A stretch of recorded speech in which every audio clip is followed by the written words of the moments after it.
and upset stomach. Ask your doctor or pharmacist about Shingrix today. The Late Show with Stephen Colbert, weeknights on CBS. You don't understand what this job does to you. SEAL Team, next Thursday on CBS. Friday, find out the fan favorite episode number 4 as we count down to number 1. Don't hurt my family. Blue Bloods Classics on CBS. 1 Adam 12, 1 Adam 12. 1 Adam 12, roger. There's only one, Adam 12. Weekdays at 5 on MeTV 19.1. This is Winter Ready, a severe weather special from the 19 News First Warning Weather Team. Thanks for tuning into our Winter Ready special. I'm weather forecaster Ariane Stasek. In the next half hour, we'll cover a variety of topics that impact UP winters and Upers. Meteorologist Carl Bonak will share his expertise about historical winters. I'll chat with the National Weather Service meteorologist Joe Phillips about El Nino trends and upcoming winter forecasting. We'll also take a look at specific elements like lake effect snow, wind chill, and snow squalls.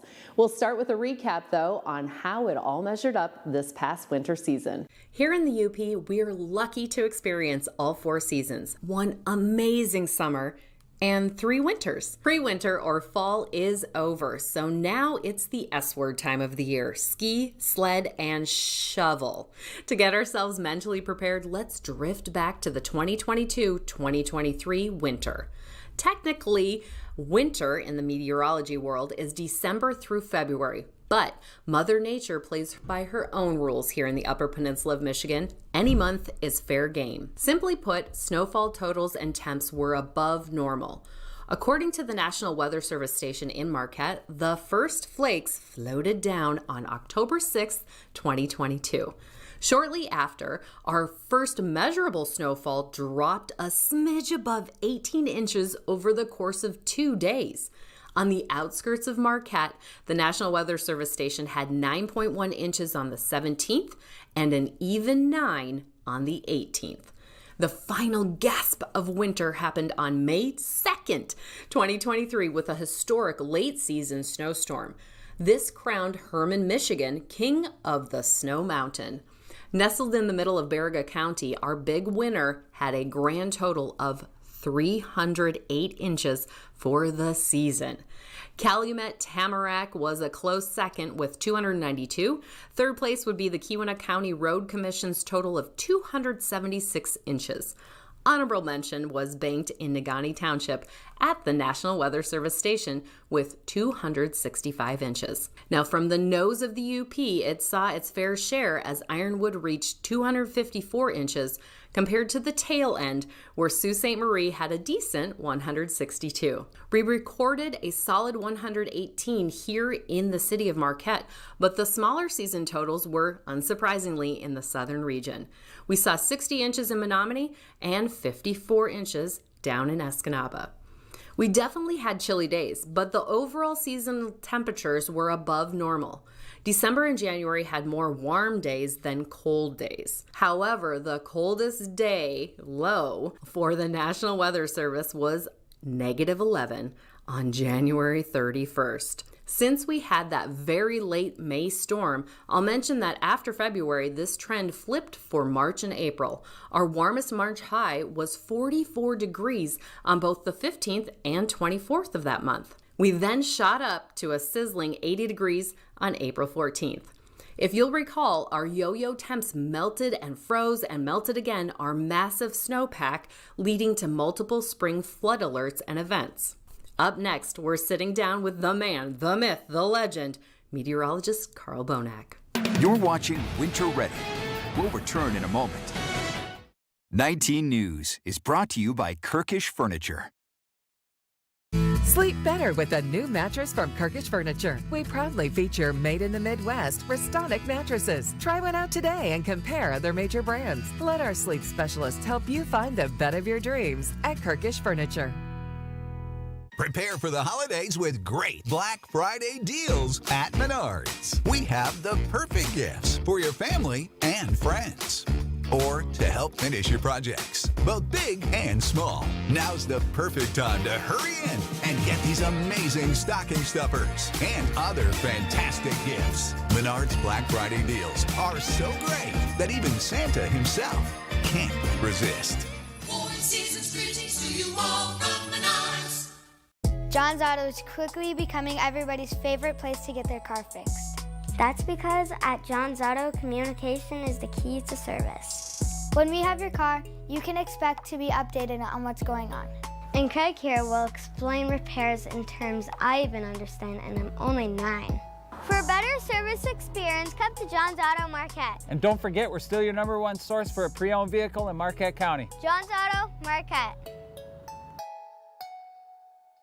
What's up, Doc? Bugs Bunny, that's what's up. What's cooking? What's up, Doc? Weekdays at 7 on MeTV 19.1.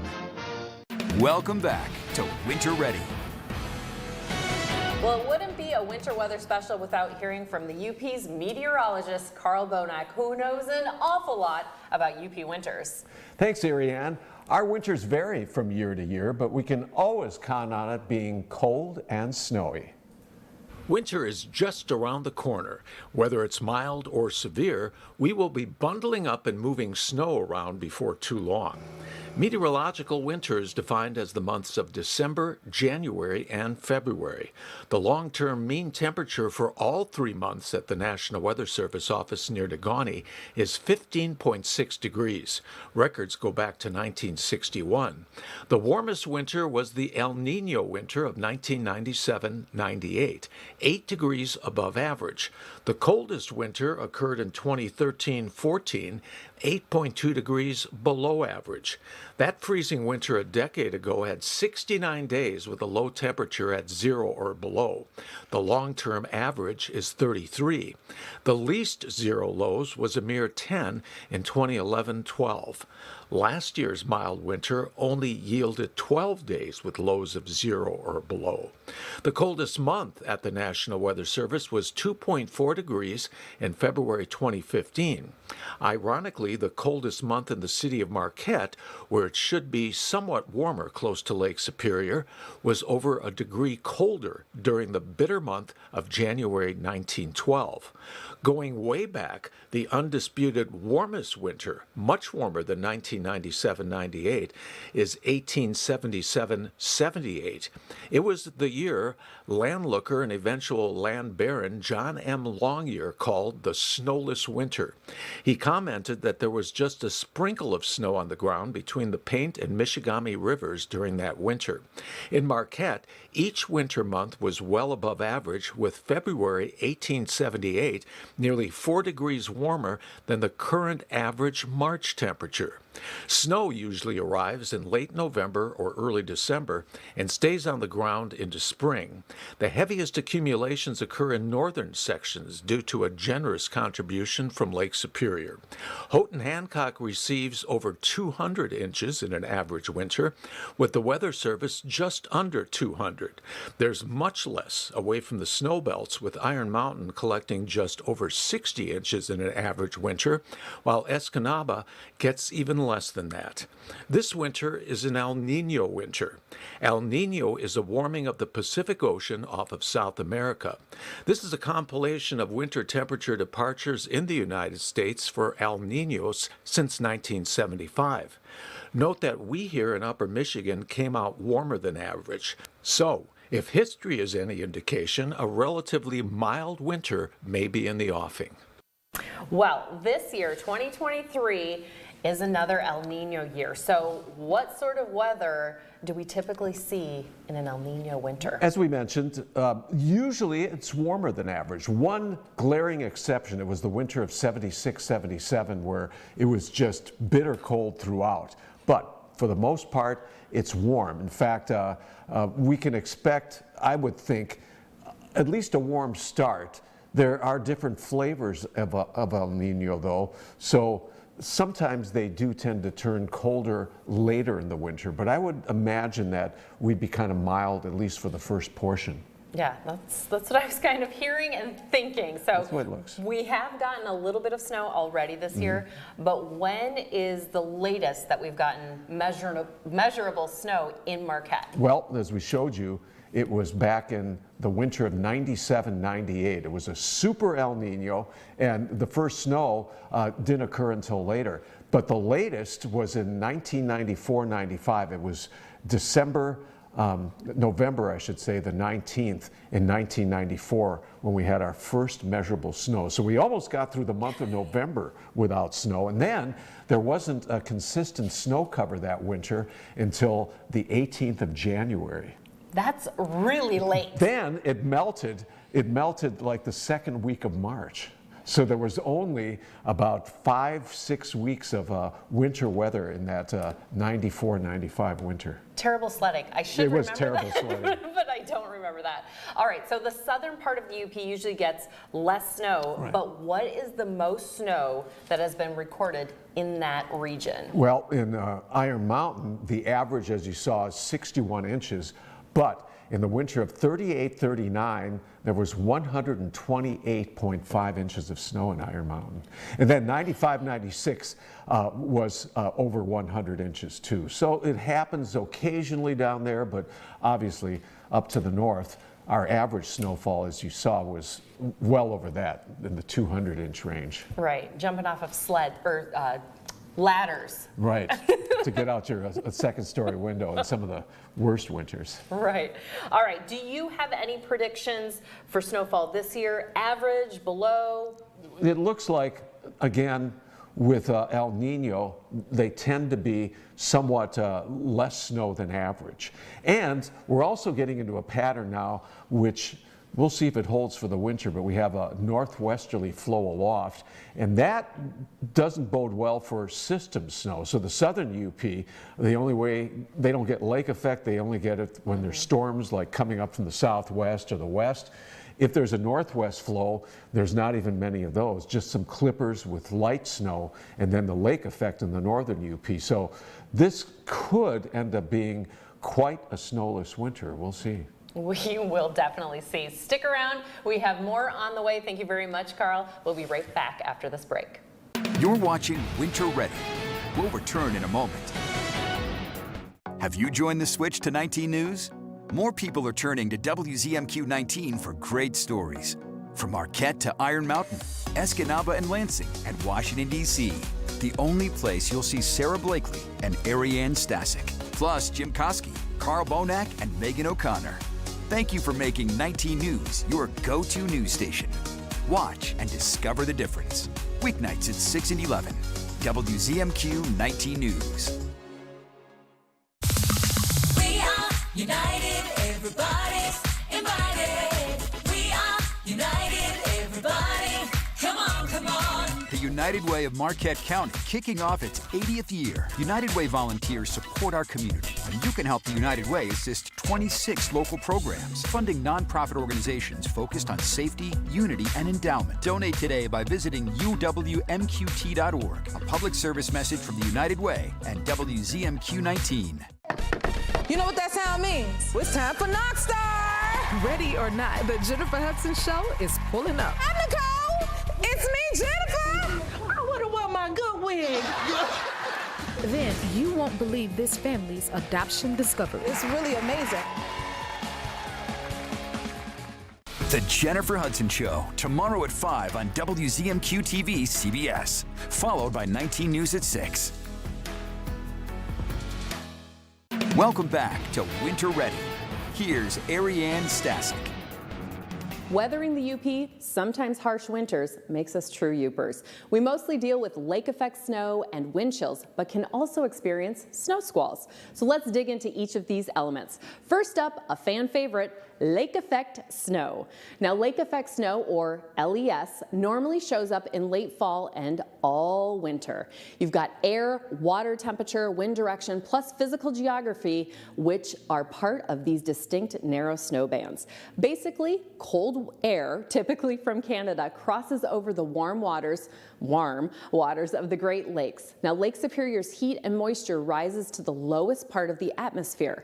The originally cold air becomes warmer and denser to create clouds. Do you remember learning about the water cycle? Well, here we are with evaporation. The vapor forms clouds and snow. Now, the most challenging part of forecasting for LES is where the heaviest snowfall will be.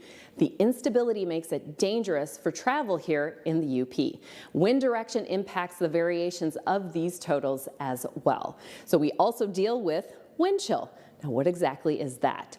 It's not a true temperature. Wind chill is the combo of the actual air temperature plus wind speed and how it feels on the human skin. The colder the temp, the higher the wind speeds, the colder it feels to us. If the temp stays the same but the winds get faster, it feels even colder. This is because as we're always emitting body heat, that blowing wind takes the heat right on with it. Our skin and internal body temps drop. Now think about when you blow on hot soup to cool it down. Faster wind speeds mean we, the soup, lose heat quickly and it feels colder than it actually is. Finally, let's breeze back to the topic of snow, specifically snow squalls. These are like lake effect snow bands, but with a few small differences. Snow squalls are fast and very intense. These are quick changes in visibility and rapid accumulations. The National Weather Service doesn't focus on issuing snow squall warnings up here because we have less out-of-area traffic, with local motorists used to driving in these conditions. With all the snow we see in the winter, traveling, whether by car or snowmobile, can be a dangerous task. WZMQ's Scott Minshall shows us how we need to make sure to get around safely this winter. We all know the feeling. Waking up on a Monday morning with a foot of fresh snow covering the roads, mountains, and just about everything in sight. Driving in these conditions can be hazardous, but law enforcement officers have tips to make it safer. If we're anticipating some kind of weather, depending on what kind of weather we're getting, it might be a good idea to plan to maybe leave 10-15 minutes early. If you can't delay travel, law enforcement stresses the importance of taking your time and staying aware of your surroundings when on the road. Give yourself some extra distance to stop and give yourself extra distance for the vehicle that's in front of you too. According to officers, some of the most dangerous winter driving conditions can occur after a warm-up. When snow begins to melt, then refreezes, slippery conditions and black ice can take over. So we know that that's going to be a possibility as we're going into the winter season and things like that. So just keep that in mind. When going anywhere during the winter, it's vital to make sure you are prepared to face the weather if something happens to your car. The National Weather Service recommends keeping the following items in your car throughout the winter: a first aid kit, water and food, a flashlight, hats and gloves, a blanket, a shovel, ice scraper, or snow brush, a bag of sand or cat litter, and jumper cables. 19 News put together our winter preparedness kits for less than $40 from a local retail store. Other actions, such as keeping others informed of where you're traveling to, when you're supposed to arrive, and the route you are taking, will help you stay safe this winter. Again, if you can delay your trip or avoid certain roads that you're anticipating might not be plowed as quickly as the main thoroughfares, it's probably a good idea to avoid those. While winter conditions can make traveling hazardous, if you plan correctly and follow safety guidelines, it can be done safely. Scott Minshall, WZMQ 19 News, Marquette. You're watching Winter Ready. We'll return in a moment. Superior Collision is seeking a certified auto body technician for full-time employment. Qualified candidates can call or apply in person, 8 a.m. to 5 p.m., Monday through Friday. Here's your WZMQ CBS This Is Home Community Calendar.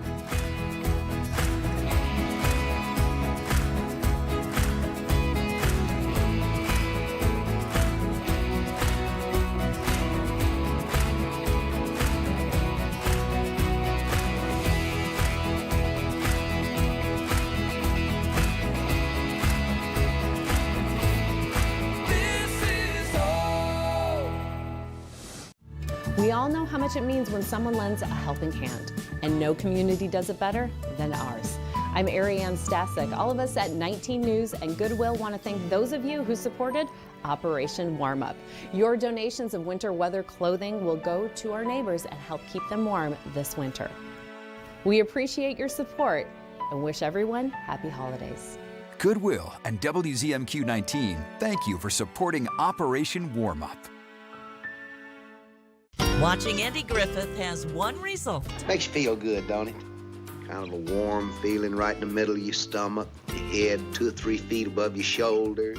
You know why you're feeling that way, don't you, boy? 'Cause I'm pooped. The Andy Griffith Show, weeknights at 8 on MeTV 19.1. Welcome back to Winter Ready. Hi, I'm Ariane Stasek, and we are here with meteorologist Joe Phillips at the National Weather Service station just outside of Marquette. So, Joe, we are talking about winter readiness and winter ready. So, I've got some questions for you. Are you ready to get into it? I'm ready to dive in. To shovel into it? All right. So, what are some of the trends of an El Nino winter? So, El Nino winters can go either way with temperatures and precip up here in the UP. But with a strong El Nino, there's a clear scientific correlation between those conditions in the eastern Pacific Ocean translating to a more mild winter across our area. So below normal snowfall is pretty typical for those sorts of El Ninos, and warmer than normal winters on average. It doesn't mean we can't get a cold spell. It doesn't mean we're not going to get snow. It doesn't mean we're going to see warm days every day. But when you average all those out over the duration of a winter, there tends to be less snowfall and there tend to be warmer than normal conditions across the Upper Peninsula. How will an El Nino winter affect different parts of the UP? Yeah, so much like weather changes day to day in the UP, a lot of it is going to be the same sorts of changes during an El Nino winter. We're still going to be dependent on where low tracks or where the wind direction off the lake is going to be and where the ice on Lake Superior ends up being. So that'll dictate where lake effect snow showers develop or where a synoptic low moves through the upper Great Lakes, or if it doesn't. Overall, I would recommend folks to just continue monitoring the weather forecast. It's always changing. Mm-hmm. I work every day almost, and I can tell you from one day to the next, the forecast changes based off of what we see. So what are the models that you use forecasting for this upcoming winter? So our office forecasts on a 7-day time scale. So we're doing the day-to-day, every day, 7 days out. And there's different types of computer models that we're using to help guide our decision making and forecast processes. There's high resolution models that are available in the near term. So the next day or two, there's more high res guidance available for us to look at. Those are great when it comes to thunderstorms or wind speeds, especially in areas like downsloping winds. But beyond that, we have medium range guidance, which is a little coarser, but it goes out a little further, and it's really great for identifying the overall pattern. Mm-hmm. And we use those heavily when we're thinking beyond that 1 or 2 day window, so next week, that sort of stuff. And then beyond that, there's also something that we call ensemble systems, which are a lot like our medium range models, but they tweak the variables just a little bit. So when we do that, we're looking at more of a statistical analysis of what could happen over an area for temperatures, snowfall, tracks of systems, that sort of everything that goes into weather, into sensible weather for anybody who's interested in weather. We connect the dots using all 3 of those, plus any observations that are ongoing right now. So we're using satellites, radar and surface observations, as well as ship and airplane observations to connect the dots across the United States to see what might be happening upstream that might be moving into our area. Should we expect more, less, or about the same snowfall for this winter? So it's a strong El Nino winter. That's what's expected from the Climate Prediction Center, another group in the National Weather Service. They're saying high confidence in a strong El Nino. So what that typically translates to in the Upper Peninsula is less snowfall than what we would usually have in a winter. And again, that doesn't mean there's not going to be any snow, but on average, we tend to see less snow during those sorts of stronger El Nino winters. Okay. Where in the UP do you think is going to have the easiest or harshest winter? So a lot of the harshness of winter is usually defined by how cold it gets or how snowy and windy it is. We have some traditional cold spots in the UP, like the interior west. It tends to get really cold there overnight. And then our snowy and windy spots are usually near Lake Superior. So those are going to be the best bet places for where those harsher conditions might exist in the UP, regardless of El Nino or La Nina winters. Right, like the northwest snow belts or wind belts. Yep. So the northwest wind snow belts, the northerly ones, we have snow belts from any wind direction in the UP, which makes forecasting challenging up here. How will this winter impact the next season? So a lot of the snowpack that develops during the winter, it translates into what we think of as our fire season in spring. So when all the snow melts and the trees are not budding green, so it's pre-green up, that's a period where the risk of wildfires is one of the greatest up here. And so if we don't get a lot of snowfall, or if we don't have a lot of liquid in the snowpack that develops during the winter, that might translate to a longer fire season. It might translate to a drier period during that time frame as well. And then that also trickles down into drought conditions for any of the agricultural interests across the UP or in northern Wisconsin. So it's all connected. And up here, winter is the primary means of getting precip, that and fall storms. So every little bit counts. Right, and I was thinking about last spring and summer. I don't remember seeing that many flood advisories, warnings, watches, but maybe that's just because I've recently moved back, but maybe your recollection of that is a little bit different. Yeah, having worked the events, there were, we had two big melt periods, one in April and then after the May blizzard as well. And they impacted different parts of the UP. And it was a handful juggling all of it to make sure that we were communicating the conditions as we saw them developing. Especially as we're going into winter, it's important to remind people to make sure you're keeping tabs on the forecast and what that might mean for you, and any sorts of travel conditions you might be thinking about putting yourself into. Thank you, Joe, for all of your insight and information about El Nino and what we can expect for this winter. And everyone here at the National Weather Service station, we will be right back. You're watching Winter Ready. We'll return in a moment. Shop our huge selection of Amish crafted dining room sets at Kirkish Furniture in Houghton. Browse our large in-stock collection and customize with a special order with 1-year no-interest financing available, plus free delivery. Shop Kirkish Furniture today. When it gets colder, it's a good idea to layer up.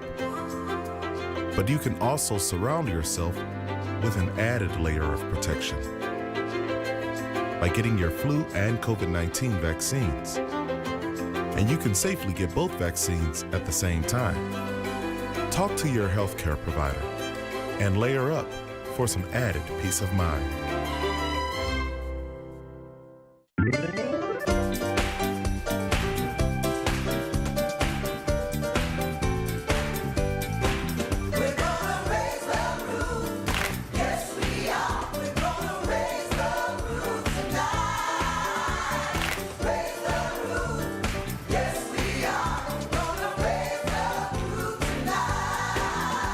Everyone loves the Great Lakes. They make you feel like dancing. A great place to celebrate is at Marquette's Maritime Museum, but your help is needed. The museum's roof needs to be replaced to preserve history for future generations. So kick up your heels and help by donating today. Simply go to WZMQ19.com and hit the Raise the Roof link. A public service message from the New Attitudes Dance Studios, the Marquette Maritime Museum, and WZMQ 19.